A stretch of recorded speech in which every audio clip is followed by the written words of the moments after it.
সিলেটের অপরাধ জগতের যে আস্তানা, যেখানে আপনারা সবাই জানেন এখানে কি ধরনের অপরাধ হয়, অনৈতিক কার্যকলাপ হয়, দেদারসে মাদক সেবন হয়, সেই আস্তানার হানা করেছেন আমাদের সিলেটের শ্রদ্ধেয় ডিসি সারোয়ার আলম। আপনারা জানেন সিলেটের গ্রিন ব্রিজে এখানে নারী অর্থাৎ অবৈধ দেহ ব্যবসা, সব ধরনের দেহ ব্যবসা যেখানে হয়, এখানে রাতের অন্ধকারে দেহ ব্যবসা হয়, বিভিন্ন ধরনের মাদক সেবন হয়, সব ধরনের অপরাধের যে আস্তানা, সেখানে সারোয়ার আলমের হানা। এখানে আপনাদেরকে দেখাই আসলে এখানে কি একটা পরিবেশ। আপনারা জানেন আমরা প্রাইম সিলেটে আগে 2বার আপনাদেরকে লাইভে দেখিয়েছিলাম এখানে যে নারীদের যে অবাধ একটা ব্যবসা, সেই ব্যবসার আস্তানা ঘুরিয়ে দিচ্ছেন ডিসি সারোয়ার আলম। আসলে অসংখ্য ধন্যবাদ ডিসি সারোয়ার আলম স্যারকে এরকম সাহসিক পদক্ষেপ নেওয়ার জন্য। আমরা প্রায়ই বলে থাকি ডিসি সারোয়ার আলম স্যার সিলেটের গর্ব হয়ে এসেছেন, আসলে সিলেটের গর্ব হয়ে এসেছেন। সিলেটের অপরাধের জগতের ডন বা আস্থান যেখানে এরিয়া বলা চলে, সেখানে এখানে আপনারা জানেন সিলেটের ইতিহাস ঐতিহ্য যেখানে ধারণ করা হয়, লালন করা হয়, পালন করা হয়, সেই ঐতিহ্যবাহী গ্রিন ব্রিজকে তারা একটা অপরাধের অভয়ারণ্য হিসেবে তৈরি করে দিয়ে ফেলেছে। এই অপরাধের আস্তানা ঘুরিয়ে দিচ্ছেন ডিসি সারোয়ার আলম স্যার। এখানে আপনারা জানেন একদম সহজলভ্যে, আমি তো বলতে চাই না, আসলে সহজলভ্যে দেহ ব্যবসা যেটা চলে সেটা অনায়াসে পাওয়া যায়, হাত বাড়ালেই দেহ ব্যবসার আস্তানা। সেখানে অভিযান চলছে, আপনারা দেখতে পাচ্ছেন পুলিশ, সেই সাথে বিজিবি এবং স্পেশাল ফোর্স নিয়ে মাঠে নেমেছেন ডিসি সারোয়ার আলম স্যার। এখানে যে অবৈধ আস্তানা সেটা বুড়িয়ে দিচ্ছেন। অসংখ্য ধন্যবাদ ডিসি সারোয়ার আলম স্যারকে। আপনারা জানেন সিলেটের অপরাধের আস্তানা, একদিকে ইতিহাসের ঐতিহ্যের অংশ এই সিলেটের গ্রিন ব্রিজ, অন্যদিকে আড়ালে অন্ধকার একটা জগৎ আছে, সেটা এই জগৎ। এখানে অবাধে জঘন্য কার্যকলাপ চলে, সহজলভ্য সহসায় এখানে যৌন লাভ চলে, অনেকে মাদক সেবন করে, ইয়াবা সেবন করে, ড্যান্ডি যেটা আছে সহজলভ্য, একদম গরিবের যেটা মাদক বলা চলে, সেই গরিবের মাদকও এখানে সেবন চলে, অনায়াসে এখানে সব কিছু চলে। তো সেই আস্তানাতে এখন ঘুরিয়ে দেওয়া হচ্ছে। আসলে আপনারা জানেন প্রাইম সিলেটে গত 2বার এই আস্তানাতে প্রতিবেদন তুলে দিতেছিলাম। যখনই আমরা রিপোর্ট করেছিলাম তখনই আমাদেরকে আপনারা দেখছেন এই সিলেটের অপরাধের জগতের ডন, অপরাধের আস্তানা, কালো তাবার যে আস্তানা, সেখানে আমরা আস্তানা হামলা দিয়েছিলাম। কিন্তু আমাদের প্রাইম সিলেটের রিপোর্টারকে হামলা করা হয়েছিল, আমাকে রিপোর্টার করে হামলা করা হয়েছিল। আমি সুজন আহমেদ আহত হওয়ার একটা উপক্রম হয়েছিল, প্রাণে বাঁচতে চেয়েছিলাম, সেখানে আসলে ঘুরিয়ে দেওয়া হলো এই মুহূর্তে। অসংখ্য ধন্যবাদ। আমরা যেটা বলে থাকি সিলেটের এই জায়গাটা আসলে সবচেয়ে জঘন্য, যদিও ইতিহাস ঐতিহ্যে লালন করে এই জায়গা, তবে এর আড়ালেও কিন্তু একটা জগৎ আছে, সেই জগৎটা ঘুরিয়ে দিচ্ছেন। অসংখ্য ধন্যবাদ ডিসি সারোয়ার আলম স্যারকে। আমরা বারবার বলেছেন ডিসি সারোয়ার আলম স্যার সিলেটের গর্ব হয়ে এসেছেন, সিলেটের গর্ব হয়ে এসেছেন। এরকম ডিসি সারোয়ার আলমের মতো যদি প্রতিটি জেলায় এরকম একজন করে ডিসি সারোয়ার আলম স্যার থাকেন, বাংলাদেশ হয়তো সুইজারল্যান্ড হয়ে যেত। ট্রাক টার্মিনাল থাকার পরেও কিভাবে তারা গাড়ি এই জায়গায় রাখে, আসলে এই বিষয়গুলো একটু বলবেন। এখানে গ্রিন ব্রিজ এবং আপনার আলী আব্দুলের ঘড়ি, এটা আমাদের ঐতিহ্যের প্রতীক, এটা আমাদের অহংকার। এখানে কোনো অবৈধ পার্কিং হবে না, এখানে কেউ কোনো গাঁজাখোর নেশাখোর আড্ডা হবে না, এটা আজকে আমরা বলে দিয়েছি। আগামীকালকে থেকে যদি এখানে কোনো ট্রাক কেউ অবৈধভাবে পার্কিং করে তাহলে তাদের বিরুদ্ধে আইনগত ব্যবস্থা নেওয়া হবে। এখানে আরেকটা জিনিস স্যার, এখানে যারা দেহ ব্যবসা, এটা বিরাট একটা না, আমরা এটা বন্ধ করে দেবো। এখানে কোনোভাবেই যাতে কোনো অনাকাঙ্ক্ষিত কোনো মানুষ ঘোরাফেরা করতে না পারে, সেটা আমরা যে কোনো বন্ধ করবো, এবং যারা এটা করবে তাদের প্রত্যেকে আইনের আওতায় আনা হবে। আপনি এখন চলে যাবেন একটু পরে, কিন্তু আবার কিন্তু গাড়িগুলো পার্কিং, আমরা অসুবিধা নেই, আমরা দেখবো তো মধ্যরাতে আবার হবে। অসংখ্য ধন্যবাদ। আমরা এবং গ্রিন ব্রিজের এই পাশে সামনে কোনো পার্কিং হবে না। এটা আমরা 2 সপ্তাহ আগেই শুরু বন্ধ করতাম, আজকে বললাম করলাম হবে না। এরপরে যখন থাকে না গাড়ি, এই সমস্ত গাড়ি কিন্তু পানিশমেন্ট হবে। গাড়ি হয় নিয়ে যাবো এবং কিন্তু জেল জরিমানা হবে। কারণ এই গাড়ি থাকার কারণে এখানে হচ্ছে ওই অবৈধ লোকের আনাগোনা বাড়ে, নানাবিধ লোকের, ঠিক আছে। সব এই জায়গায় বসা যায় না, এখানে একদম মানুষ প্রস্তাব পায়খানা করে থাকে এবং কিছু অনাকাঙ্ক্ষিত মানুষ ঘোরাফেরা করে, চিন্তায় হয়। সুতরাং এই যে কোনো মূল্যে এই এলাকা পরিষ্কার রাখতে হবে। আমরা কালকে ইমিডিয়েটলি এখানে লাইট লাগাই দেবো পরিষ্কার পরিচ্ছন্ন করতে হবে, একদম এখানে সুন্দর থাকবে। এবং এখানে কিন্তু আপনার দায়িত্ব, শুধু খালি শহরে গাড়ি চালালে হবে না। এটা বলে দিবেন, এখানে 2 দিন 3 দিন গাড়ি পার্কিং করে কোনো কাজ ছাড়া গাড়ি এখানে চলে যায়, এটা হতে পারে না। কালকে মানে আজকে রাত্রি থেকে যদি সকালে ঘুমতে যদি কোনো গাড়ি এখানে আছে, সকালবেলা এসে কিন্তু সব গাড়ি নিয়ে যাবো, ঠিক আছে? এটা বলে দিবেন। পরে এসে কেউ কান্নাকাটি করবে, সালমান গাড়ি নিয়ে গেছে, কোনো হবে না, এটা বলে রাখেন, ঠিক আছে? আমরা বলতেছি এটা যে সম্ভাবনা আছে, যে অপার সম্ভাবনা, সেই সম্ভাবনা আসলে ধরে রাখছেন আমাদের ডিসি সারোয়ার আলম স্যার। এই মুহূর্তে সিলেটের সার্কিট হাউসে এলাকায় সার্কিট হাউস এলাকায় এখানে অভিযান চলছে, সেই সাথে কিং ব্রিজের তল অংশে হামলা করছে। আসলে আমাদের দেখাই এখানে অপরাধের আস্তানা গুলি দেওয়া হচ্ছে। আমরা চাই এই অভিযান যেন কন্টিনিউয়াস থাকুক। সিলেটের ইতিহাস ঐতিহ্য ধারণ করে যে জায়গা, যে ঐতিহাসিক কিং ব্রিজ, সিলেটকে সবাই চিনে থাকে এই একটি অংশে জায়গা কিং ব্রিজ, আলী হামজাদের গড়ি, সেই অংশে আসলে অপরাধের যে কালো তাবা সেটা কিন্তু চলমান ছিল। আজকে সেই কালো তাবা একদম শেষ করে দিলেন। আমার মনে হয় না এখানে যারা আছেন আজকে যে সতর্কতা পেলেন বা যে ধরনের অভিযানিক সম্মুখীন হলেন আর তারা দ্বিতীয়বার সাহস করবেন। আমাদের প্রাইম সিলেটের আমারকে 2 বার হামলা হয়েছিল। এখানে যারা মাদক সেবন করে, অবাধে যারা যৌনাচার করে, দেহ ব্যবসা করে, তারা আসলে এখানে হামলা করেছিল, আমাকে ইট দিয়ে নিকে আঘাত করেছিল। আমি আসলে প্রাণ বয়ে, ইজ্জতের বয়ে এই জায়গা থেকে সরিয়ে গেছিলাম। স্যার সকল ফুটে যায়, সকল ফুটে লাইট বন্ধ হইলো, সকল ধরে আসলে সেই জায়গাতে আসলে সরিয়ে দেওয়া হচ্ছে। আসলে আপনারা যে কথাই বলতেছিলাম, সিলেটে এরকম যদি ডিসি সারোয়ার আলম 64 জন থাকতেন, হয়তো সিলেটটা একদম পুরো সিলেট কেন, আমি 64টা যেহেতু জেলা বলছি, পুরো বাংলাদেশ পাল্টে যেত। যেরকম শান্তিপ্রিয় দেশের তালিকায় সুইজারল্যান্ড, অস্ট্রেলিয়া, অস্ট্রিয়া, নিউজিল্যান্ড থাকে, সেই রকম শান্তিপ্রিয় জায়গায় বাংলাদেশ থাকতো।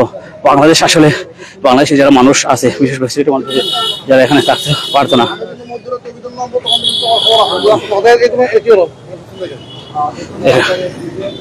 এটা আসলে সবাইকে আসলে শেল্টার দেওয়া হচ্ছে। আমরা একটু বলার চেষ্টা করি, আসলে এই মুহূর্তে যে অভিযান চলছে সেটা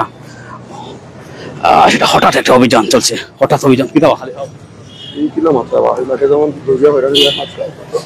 আসলে যে কটা দিয়ে হঠাৎ একটা জটিকা অভিযান চলছে, সেই জটিকা অভিযানে এসে হামলে করেছে ডিসি সারোয়ার আলম স্যার। অসংখ্য ধন্যবাদ ডিসি সারোয়ার আলম স্যারকে। এরকম হঠাৎ করে অভিযান আসলে সিলেটবাসী দরকার, যে অভিযান যদি জানিয়ে দেওয়া হয় তাহলে সেই অভিযানে যারা অপরাধী আছে তারা দুষ্টচক্র সরে যায়। আমরা একটু কথা বলার চেষ্টা করবো ডিসি সারোয়ার আলম স্যারের সাথে। এখানে ডিসি সারোয়ার আলম স্যারকে আমরা একটু দেখাই, আসলে আমরা একটু দেখাই আপনাদেরকে। এই অপরাধের আস্তানা ঘুরিয়ে দিবেন ডিসি সারোয়ার আলম স্যার। আমরা যেটা বলতে চাচ্ছি, সিলেটে এরকম মানুষ দরকার ছিল। যদি আমরা বিগত 5 বছর 2 বছর আগে পাইতাম, সেটা হয়তো হতো না। আর কোনো হকার ডিসি সারোয়ার আলম স্যারের হাতে ধরা।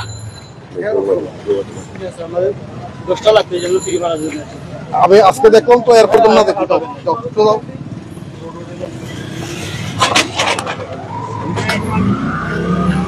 আসলে আপনারা দেখতে পাচ্ছেন ডিসি সারোয়ার আলম স্যার থাকা সত্ত্বেও DC Sarwar Alam sir last বারের মতো ওয়ার্নিং করে দিচ্ছেন, সতর্ক করে দিচ্ছেন, যাতে করে তারা সতর্ক হয়ে যান, এটা যেন কোনোবার না হয়।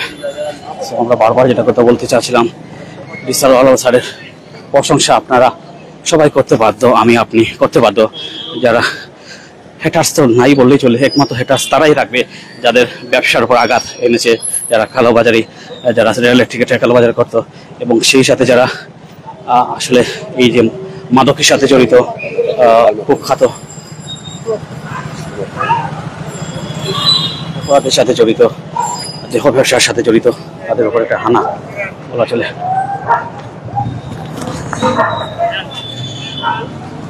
আমরা একটু দেখার চেষ্টা করছি যতটুকু সম্ভব আমাদের হাতের মধ্যে থেকে।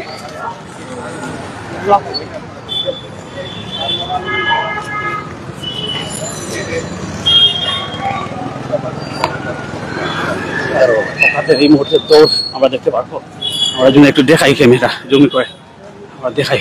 রিসার আলম স্যার আসছেন, অকারা দৌড় দিচ্ছে, দৌড়াচ্ছে অকারা দৌড়াচ্ছে। আমরা সাংবাদিকরাও সেই অবস্থা বলতে চলে। অকার বার্সের সাংবাদিক আমি বারবার বলে থাকি মজা করে, অকার বার্সের সাংবাদিক, অকার বার্সেস প্রশাসন, অকার বার্সের সাংবাদিক, অকার বার্সের প্রশাসন। এখানে প্রচুর অকার ছিল, সহসায় তারা সরে গেল। আসলে আপনারা দেখতে পাচ্ছেন পুরো ফোর্স নিয়ে এই মুহূর্তে হাজির রিসার আলম স্যার, আমাদের গর্ব।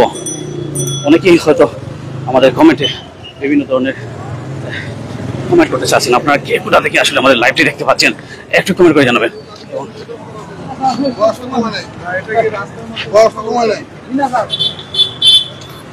মধ্যে রাস্তা কোনটা দিয়ে আছে এখানে যদি গেলে শুনে নাই শুনেন সেকেন্ডারি এই পাশে পার্কিং করেন, আমি কিন্তু 3 মিটার উঠতে দিব না।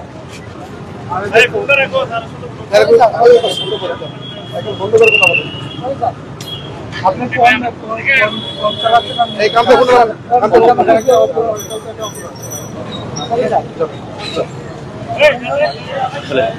একজন উল্টো পথে বাইক রেখেছিলেন, তাকে ওয়ার্নিং দেওয়া হলো, সতর্ক করা হলো। আমরা এক অভিযান চালাবো। আপনারা কি কোথা থেকে আমাদের লাইভটি দেখতে পাচ্ছেন একটু আমাদেরকে কমেন্ট করে জানাবেন, আমাদেরকে কমেন্ট করে জানাবেন। অবৈধ পার্কিং এর বিরুদ্ধে অভিযান সেটা চলছে, অবৈধ পার্কিং করে রাখা হয়েছে।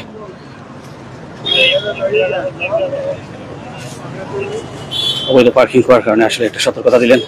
আমরা দেখতে পাচ্ছি রাতে এরকম হারাম করে যিনি আসলে প্রতিনিয়ত সিলেটবাসীকে একটা স্বস্তির বার্তা দিয়ে যাচ্ছেন, সিলেটের শান্তিপ্রিয় মানুষকে আর একটু শান্তি দেওয়ার জন্য যে লক্ষ্য সেটা আসলে পরিবার চলে যাচ্ছেন। যেটা বলতেছিলাম রিসার সারোয়ার আলম স্যারের কার্যকলাপ বা যে পদক্ষেপ আপনারা সাপোর্ট করেন কিনা, যদি সাপোর্ট করেন তাহলে হা লেখেন, ইয়েস লেখেন। যদি সাপোর্ট করে থাকেন রিসার আলম স্যারকে মন থেকে ভালোবেসে থাকেন হা লেখেন, আর রিসার আলম স্যারের কার্যকলাপ যদি ভালো লাগে তাহলে হা লেখেন। আর আপনারা কি কোথা থেকে দেখছেন সেটাও আমাদেরকে জানিয়ে দিবেন। আমি সুজন আহমেদ প্রাইম সিলেট থেকে যুক্ত রয়েছি এই মুহূর্তে সিলেটের কিংব্রিজ অংশ থেকে, যেখানে হকার বিরোধী অভিযান, সেই সাথে মাদকের আস্তানা গুলিয়ে দিচ্ছেন। আপনারা জানেন কিংব্রিজ একটা অপরাধের অভয়ারণ্য।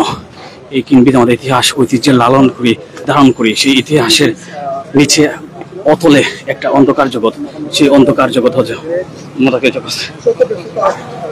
সেই মাদকের জগৎটা গড়িয়ে দিচ্ছেন, মাদকের জগৎটা গড়িয়ে দিচ্ছেন। বারবার আসলে পদক্ষেপ করছেন, আপনারা জানেন পদক্ষেপ করে যাচ্ছেন সিলেটের বারবার আসলে যারা আসলে অবৈধভাবে পার্কিং করে থাকেন তাদেরকে তারা আসলে বারবার আবার অবৈধ পার্কিং করেন। তারা কিন্তু বারবার ঘুরে দেখছেন যাতে করে কোনো ধরনের কার্যকলাপ না হয়, সেটা আসলে হচ্ছেন আসলে। ওকে, হ্যাঁ, সবাইকে ধন্যবাদ যারা যারা কমেন্ট করছেন। আর সাউন্ড আসলে ঠিকঠাক আছে কিনা আমাদের জানাবেন, যেহেতু আমরা একটা দৌড়নের মধ্যে আছি, পিছনের দৌড়ের মধ্যে আছি। আপনাকে আমাদের একটু সাউন্ড আছে কিনা একটু জানাবেন। অসংখ্য ধন্যবাদ রিসার আলম স্যারকে। সিলেট আসলে ধন্য, মাতৃভূমি সিলেট ধন্য। সিলেটের পাশে এরকম মানুষ, এরকম একজন প্রশাসক কখনো পায়নি যেটা এখন পেল। আপনারা জানেন রিসার আলম স্যার সেটা একটা কঠিন পরিস্থিতির মধ্য দিয়ে আমাদের কঠিন পরিস্থিতির মধ্যে এসেছিলেন। আপনারা জানেন যখন সিলেটে সাদা পাথর লুটপাট হয়েছিল, হরিলুট হয়েছিল, সেই সময় রিসার আলম স্যার সিলেটের দায়িত্ব এসেছিলেন, প্রশাসক হয়ে এসেছিলেন, সেই সাথে নির্বাহী ম্যাজিস্ট্রেট হয়ে এসেছিলেন। এখন তিনি সিলেটের সাদা পাথর কাণ্ডের যারা হুতা তাদের সবাইকে আসলে গ্রেফতার করতে না পারলেও মোটামুটি যারা চিহ্নিত তাদেরকে গ্রেফতার করতে সক্ষম হয়েছেন। এবং সেই সাথে রেল সিন্ডিকেট অর্থাৎ যে সকল রেল স্টেশনে কালোবাজারি আছে তাদের স্টেশনটা গুড়িয়ে দিচ্ছেন, তাদের কালো তাবা গুড়িয়ে দিচ্ছেন, গুড়িয়ে দিচ্ছেন। এবং সর্বোপরি বলা চলে যে এই মুহূর্তে সিলেটের ইতিহাস ঐতিহ্যের লালন করা, ধারণ করা, আমাদের কিংব্রিজ, আমাদের ইতিহাস ঐতিহ্য লালন করা, সেখানে আসলে অপরাধের অভয়ারণ্য। এই জায়গায় অপরাধ হয়, আমরা বারবার বলে থাকি এই জায়গাটা অপরাধের অভয়ারণ্য। সিলেটের ইতিহাস ঐতিহ্য আমরা লালন করি, কিন্তু নিচটাকে আমরা একটু ধারণ করি না। নিচটাকে যদি আমরা একটু দেখতাম তাহলে আমরা হয়তো একটু সতর্ক হতাম। আমাদের আলী আমদাতে গড়ে দেখতে পাচ্ছি ইতিহাস ঐতিহ্যের। দেখেন দৌড় হচ্ছে, একটা দৌড় হচ্ছে, অপরাধের অভয়ারণ্য। সহসা দেহ ব্যবসা চলে এখানে, বলতে চাই না আসলে, তারপরে বলা লাগে আমরা বারবার আমরা যেটাকে বলে থাকি সিলেটের আসলে যে অভিযান চলতেছে সেটা চলমান থাকবে আমরা আশা করি, আপনারাও আশা করেন কিনা সেই অভিযান চলমান থাকবে কিনা। যদি আশা করেন তাহলে আমাদেরকে একটু জানিয়ে দেবেন। এখানে যারা অবৈধ পার্কিং করে থাকেন তাদেরকে সতর্ক করে দিলেন। অসংখ্য ধন্যবাদ।